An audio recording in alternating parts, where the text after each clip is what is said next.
Kini siya ba? Hintago na ko sa ang kwarto. Di ana po ding sud sa akong kwarto. Naunsa man ka, uy. Labo pa man kas gilimo na ako. Uy, tanaw ba yao? Ikaw ba? Si awan ka kayo. Pahuway ta kadiyot. Kay matug pa ang mga kamil.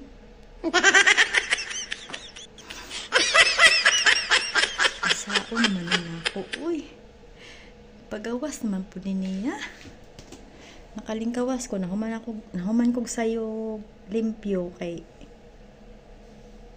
wa man ni siya kagawas. Agoy, awan hapit na mahug ng cellphone ni. Maayo hinuni kay naaro na ata i-content. Sige manghigda ta din do ha. Ano? Gusto mo? Mali ba ya jud? Si hi. Hi. Hi. Hello. Hello. Hello. Hello.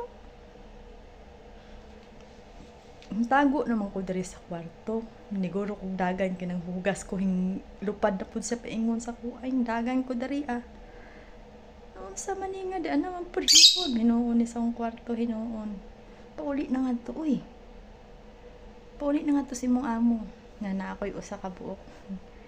Tindog pod oh. Tindog ako ang uban. Matiguang na ta diri ah. Kiahak na siya oy. Uy. Uy, langgam. Pikoy.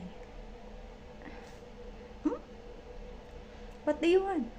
Huh? You want water? Water? You want to drink water? A few moments later. Okay, bye. Ayun, lumabas na siya. Magtawag na po to siya. Tawagon mo tago sa sarahan na. Parahan.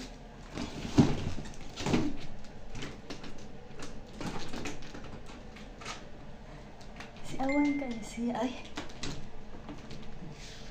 si awan kayo. Sao na lang kaha. Tago na ko diri sa akong kwarto. Sunod man noon. Kung si misyon di tani makapahuway. Nga tug pang mga kami mo pahuway pa unta ta. Si awan kaayo oy, sao na lang. Sa ako ara man ko ni siya ang ani.